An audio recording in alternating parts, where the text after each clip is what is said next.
Desde que se escribieron los primeros tratados hace 3000 años, la medicina ha avanzado hasta límites inimaginables. Pero todavía quedan pequeñas lagunas que investigar. Enfermedades extraordinarias que siguen siendo un enigma, y son precisamente esos misterios médicos los que nos hacen avanzar en nuestra particular lucha contra la enfermedad. Ciertas enfermedades las llevamos dentro de nosotros desde el mismo día de nuestra concepción.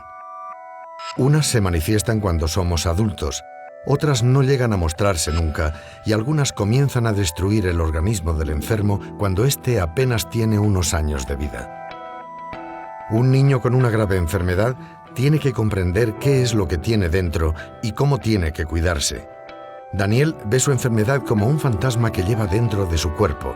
Está seguro de que los médicos van a sacárselo y él se encargará personalmente de darle su merecido, como si de una pelea de colegio se tratara. Él decía que le iba a dar puñetazos a la enfermedad antes de irse, que antes de llevársela le voy a dar un par de puñetazos, que es mala, decía.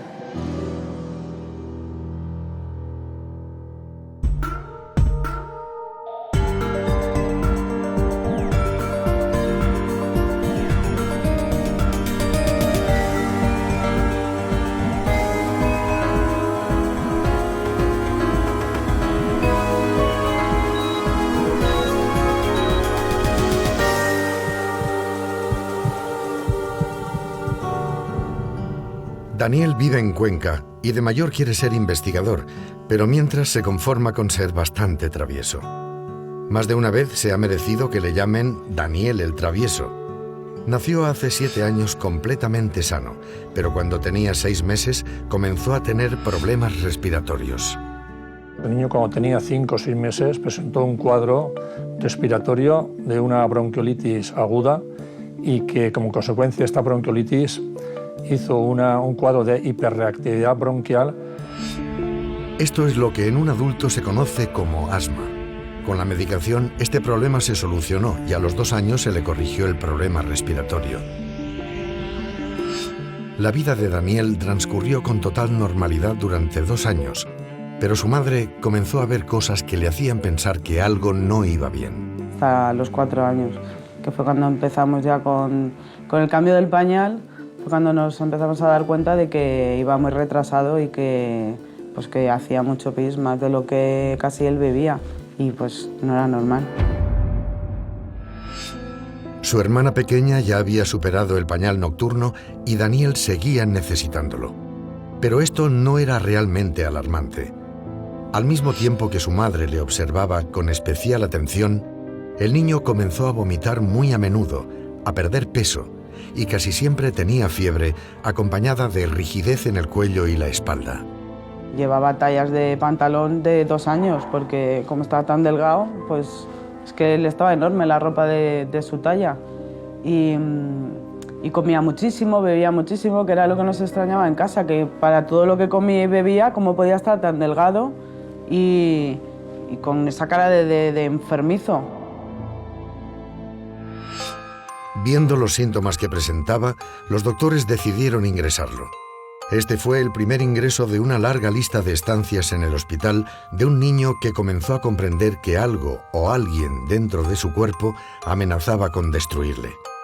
La fiebre, los dolores de cabeza, los vómitos y la rigidez son algunos de los síntomas de la meningitis.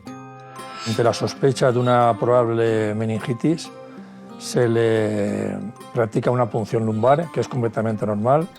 Por lo tanto, descartada la patología de una meningitis y ante una analítica y una evolución normal, se le da de alta con el diagnóstico de cuadro vírico inespecífico. Daniel no tenía meningitis, es decir, las membranas que recubren su cerebro no presentaban ninguna infección. Después de cada crisis, Raquel se quedaba con una amarga sensación de que nadie sabía qué le pasaba a su hijo. Yo es que creo que no saben lo que tiene, porque yo cada vez veía al niño peor. Entonces, una madre conoce a su hijo y una madre no es médico, pero muchas veces sí que hacemos de médicos con ellos.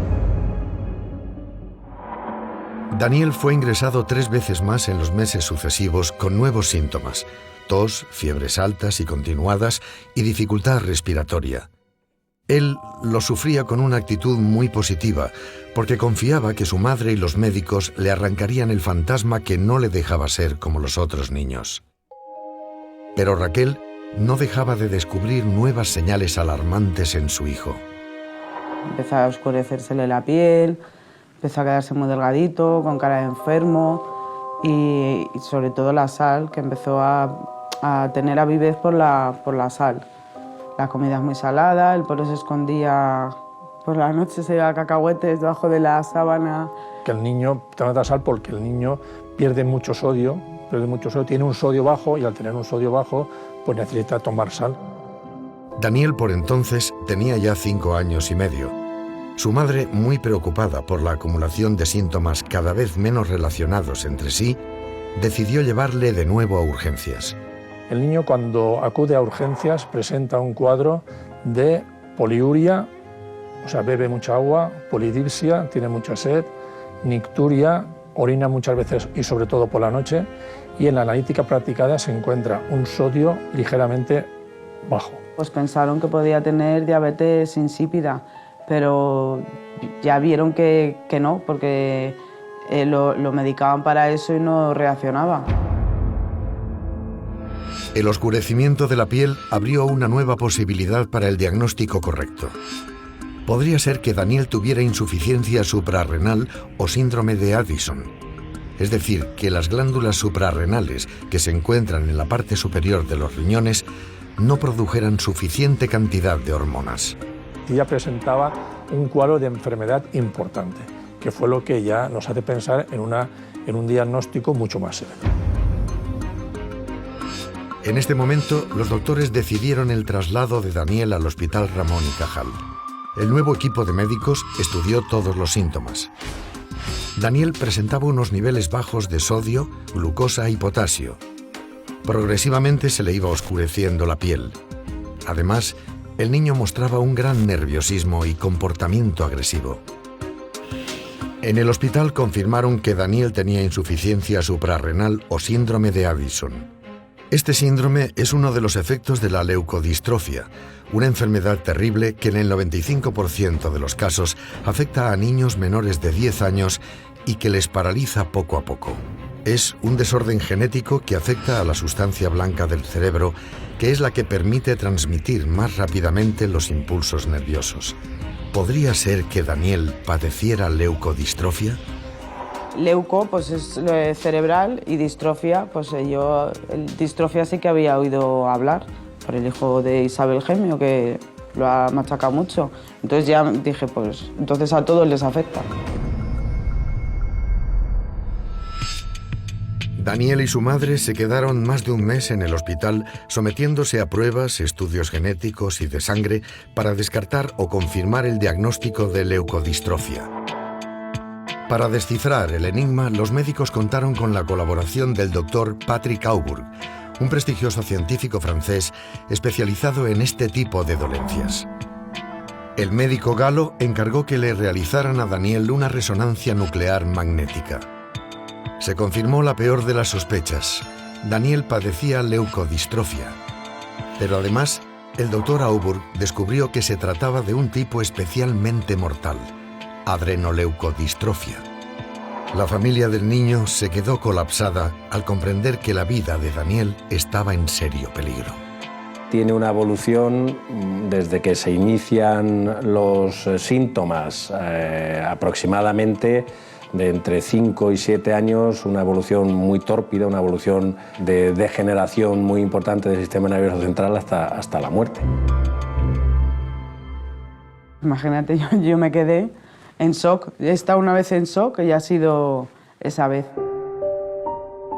Ese día no les pregunté nada. Luego ya cuando ya reaccioné, pues me dijo la médico que es que le quedaban 3 años de vida. 3 años de vida. La adrenoleucodistrofia es conocida gracias a la película El aceite de la vida. En ella, los padres de un niño enfermo elaboraron el conocido como aceite de Lorenzo, un medicamento con el que su hijo consiguió vivir hasta los 30 años. Daniel, como casi todos los niños que padecen esta enfermedad, lo toma.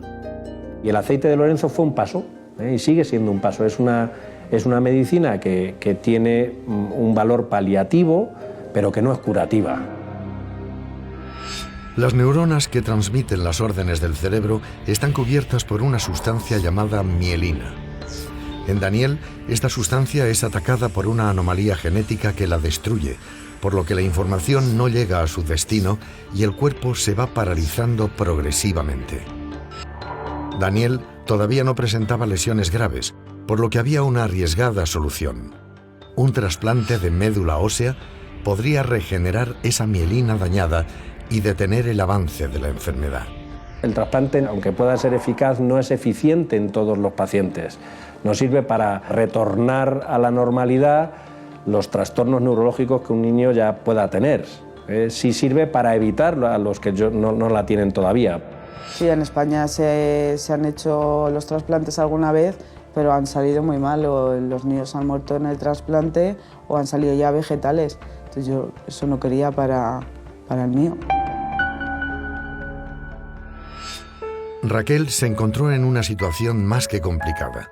La vida de su hijo dependía de la decisión que tomara y cada minuto que pasaba era vital. Le hablaron del doctor Moraleda, especializado en trasplantes de médula ósea a niños. Pensaron en el doctor Moraleda, que me hablaron maravillas de él, y la verdad es que cuando fui yo a Murcia a conocerlos, al equipo médico, pues los vi que era la primera vez que iban a hacer un trasplante de médula en adrenoleucodistrofia, pero la verdad es que me transmitieron una ilusión y unas ganas de que esto saliese bien, que fue lo que me hizo tirar para adelante y decir, bueno, venga, pues vamos a intentarlo. Pero Raquel sabía que era la única posibilidad de parar la enfermedad de su hijo. En poco tiempo apareció el donante compatible. Por fin, Daniel tenía la oportunidad de plantarle cara al fantasma que llevaba dentro. Daniel, que nos vamos a Murcia. Sí, cariño mío. ¿Tienes ganas de que nos vayamos ya? De una vez por todas. Tengo ganas de que te maten. El 29 de septiembre de 2008 es el día en que Daniel tiene que ingresar en el hospital. Madre e hijo saben que si todo sale bien, el premio es muy grande, pero Raquel también sabe que su hijo podría morir en la intervención. Tienen que estar a primera hora en Murcia para comenzar el complicado proceso de trasplantar la médula de Daniel. Es un viaje largo desde Cuenca. Cuando fuimos al hospital, pues ya para ingresar y empezar el trasplante, iba nerviosa porque iba a un sitio que nunca había estado, que no conocía a nadie y que íbamos Daniel y yo y ya está. Pero la verdad es que iba contenta porque, no sé, por él, como conociéndola a él, que es tan colaborador y que es un niño muy fuerte, que aguanta mucho, pues sabía que mal no iba a salir. Es que yo siempre he dicho que iba a salir bien. El trasplante tiene 3 fases. La primera es la preparación en la que se destruye la médula a base de quimioterapia. Daniel no se queja en ningún momento. Luego viene la infusión propiamente dicha de las células, del donante. Esas células tienen que injertar, tienen que sobrevivir en un ambiente, bueno, pues que no es su casa habitual, ¿no? Y ahí se producen o pueden producirse distorsiones inmunológicas, rechazo. El trasplante se produce con total normalidad. La tercera fase es la recuperación, ya que las células que han injertado tienen que sobrevivir, pero aún queda un largo camino por delante. Cuando salgamos del hospital la recuperación es muy lenta, es lentísima. De hecho, me han dicho que tiene que estar 1 año aislado en casa. Yo, si fuese familiar de esa madre o hijo de ella, me sentiría agradecido de tener a una madre que es capaz de darlo todo por un hijo. En esta batalla, Daniel ha derrotado al fantasma. La operación ha sido un éxito. Todavía es pronto para afirmar que la enfermedad de Daniel se ha detenido por completo, pero madre e hijo saben que lograrán vencer en esta guerra. Yo, sinceramente, pues dentro de 1 año me veo viajando con mi hijo a Disney, que tiene muchas ganas de ir, y con ilusión. Y a seguir.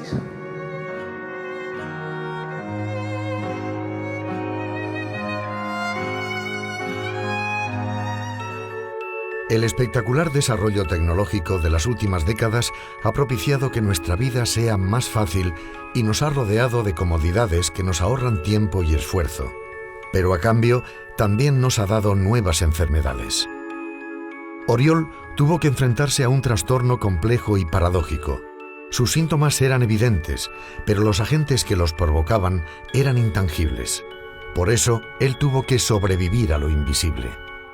Había noches que me metía en la cama y decía, bueno, si mañana me despierto es mejor para mí, ¿no? Pero bueno, llega un momento que dices, o haces algo para sobrevivir o te suicidas.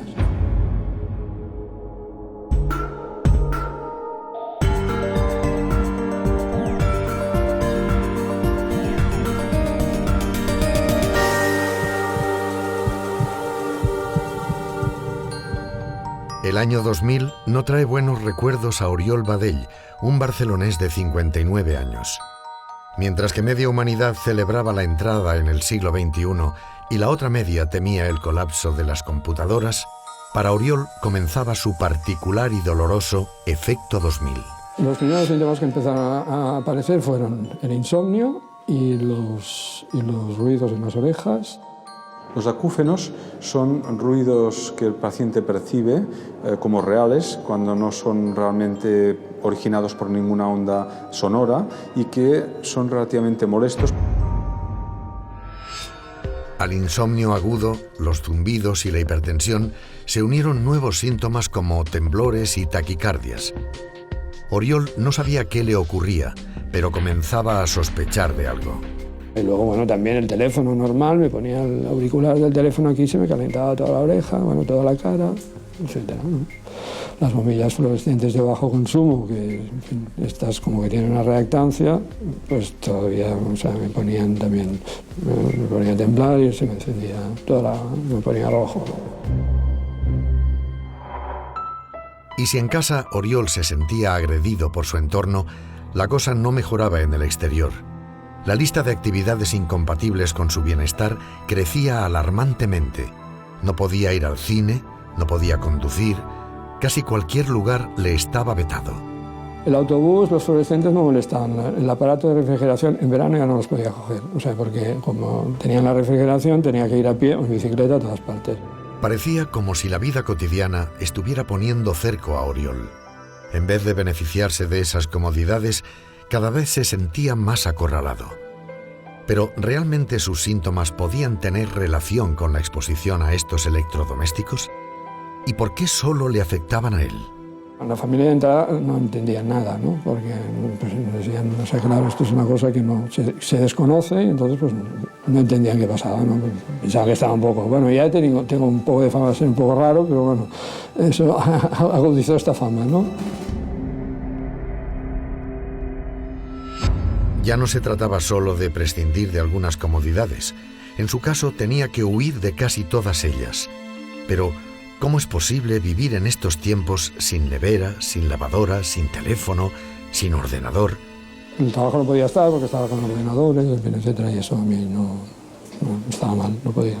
Insomnio, hipertensión, temblores, taquicardias, zumbidos. ¿Qué le estaba pasando al organismo de Oriol? ¿Qué es lo que alteraba su equilibrio interno? ¿Eran síntomas reales o provocados por algún tipo de fobia incontrolada?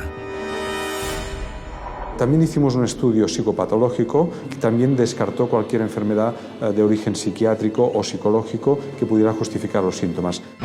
Exponerse a la luz de las simples bombillas le provocaba irritaciones en la piel, mareos y dolor corporal. Había llegado el momento de acudir al médico de familia en busca de respuestas. Primero fui al médico de la medicina pública, del CAP, y no entendía nada tampoco, o sea, no sabía, bueno, no, porque... De hecho, bueno, cuando ya fui al médico ya había más síntomas, no solamente los insomnios y las taquicardias. Las analíticas que le practicaron no arrojaron luz alguna. Tampoco en urgencias ni en consultas privadas fueron capaces de encontrar una explicación al origen de sus síntomas. Huyendo de su particular infierno urbano, Oriol decidió irse al campo, donde sus síntomas se suavizaban sorprendentemente. Se marchó a una pequeña localidad en la montaña. No fue la panacea, pero algo mejoró. En un bosquecito, y entonces allí con una manta, si hacía frío no sé qué, pues allí podía estar, ¿no? Y por la noche, para dormir, tenía que dormir debajo, en la bodega, una bodega que estaba acabada en el suelo, en tierra, debajo de tierra, ¿no? Habían pasado 4 años desde que aparecieran los primeros síntomas. Oriol había cambiado de domicilio en varias ocasiones, pero continuaba con sus padecimientos. Gracias a una compañera, supo del doctor Joaquín Fernández Solà, un especialista en medicina interna del Hospital Clínico de Barcelona y uno de los pocos facultativos en España especializado en patologías alérgicas provocadas por la intolerancia medioambiental.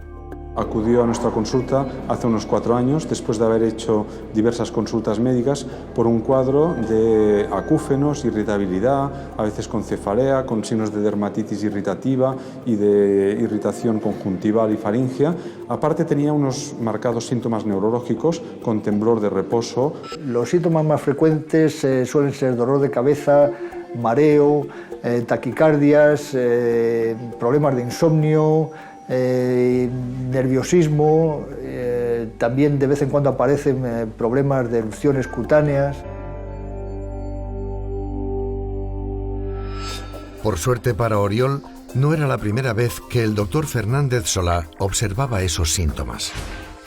Los acúfenos, la irritabilidad dérmica y faríngea, las cefaleas y los temblores, junto con el insomnio, la hipertensión y las taquicardias, formaban parte de un cuadro clínico reconocible y clasificable. Antes de aventurarse a realizar un dictamen médico, el doctor Solà valoró los estudios previos practicados a Oriol a modo de diagnóstico diferencial. Ya se habían descartado otros procesos de tipo psicológico, psiquiátrico, tóxico y otras enfermedades que pudieran justificar este cuadro, y no había un diagnóstico preciso. La experiencia del doctor Solà en casos similares le hizo apostar por la valoración clínica y la realización de una prueba de precipitación de ondas para diagnosticarlo. Finalmente, y después de 4 tortuosos años para Oriol, el doctor Solà tenía un diagnóstico para sus desagradables e incómodos trastornos. Oriol padecía un tipo de intolerancia medioambiental conocida como sensibilidad electromagnética. En el caso de Oriol era tan aparente que solo la exposición de una luz de un fluorescente ya le incomodaba de tal manera y le precipitaba eritema facial y temblor y palpitaciones y hipertensión incluso, que teníamos que parar la consulta. Pese a las molestias que la observación causaba en Oriol, esa evidencia le tranquilizó. Se empezaban a aclarar ciertas dudas, pero aún así quedaban otras incógnitas. ¿Desde cuándo padecía esa intolerancia? Y sobre todo, ¿qué la había desencadenado?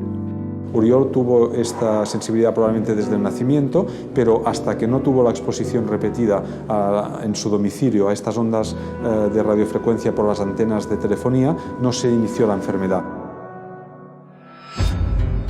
En ese momento, Oriol recordó el inicio de su malestar, cuando sin saberlo se había convertido en una antena humana.